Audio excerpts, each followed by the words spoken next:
Okay sir क्या हाल है भाई? बस बढ़िया बस। ये गाड़ी पे आना चाहिए। हाँ सर।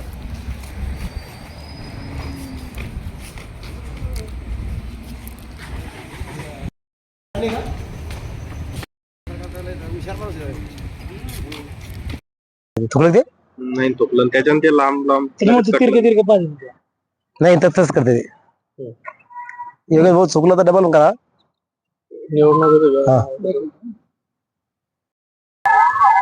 भाऊ तुम्ही आज पोलीस अधीक्षक यांची भेट घेतली, काय मागणी आहे तुमची? आज आम्ही पोलीस अधीक्षक साहेबाकडे आलो होतो.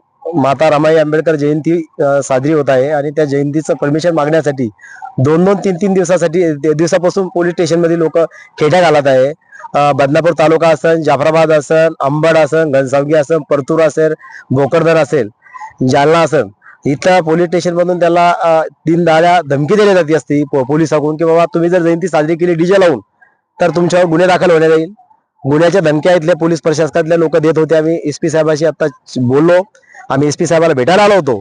शिष्टमंडळ वंचित बहुजन आघाडीच्या आणि श्रद्धे बाळासाहेब आंबेडकर साहेबांचं एसपी साहेबांशी बोलणं होणार होतं, पण एसपी साहेब बाहेर गेल्या कारणाने तर एसपी साहेबांना सांगितलं की बाबा काय तर मला बाळासाहेबांशी मी बोलून घेतो. तर मी बाळासाहेबाला एसपी साहेबाचा नंबर सुद्धा पाठवलेला आहे. त्यांना परत मला एसपी साहेबाचा रिटर्न कॉल आला आणि त्यांनी सांगितलं की मी साहेबांशी चर्चा केलेली आहे. कमी आवाजामध्ये डीजेला आज या ठिकाणी एसपी साहेबांना या ठिकाणी परमिशन दिलेलं आहे.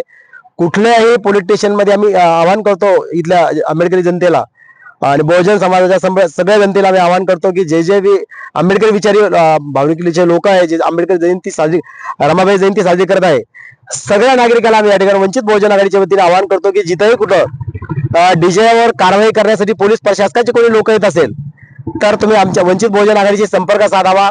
कुठं असं आढळून आलं तर आम्ही थेट एसपी साहेबांशी बोललेलो आहे. एसपी साहेबांना सांगितलं की मी आता मेसेज सर्व पोलीस स्टेशनला मेसेज पाठवतो आणि त्यांनी आम्हाला चांगलं आश्वासन दिलेलं आहे की बाबा तुम्ही कमी आवाजामध्ये डीजे वाजवावा आणि परत कोणी एखाद्या पोलीसवाल्यानं जर त्यांचं विलंबन केलं तर आम्ही लोकशाही मार्गाने या ठिकाणी आंदोलन करणार आहे. समाज बांधवांना काय आव्हान असणार? आम्ही समाज बांधवाला कायद्याचा डीजे जे आहे कायद्याचं पालन करून जयंती साजरी करावा, शांततेत जयंती साजरी करावा आणि जो आपल्याला प्रोटोकॉल आहे त्या प्रोटोकॉल पद्धतीने तुम्ही डीजे वाजवा.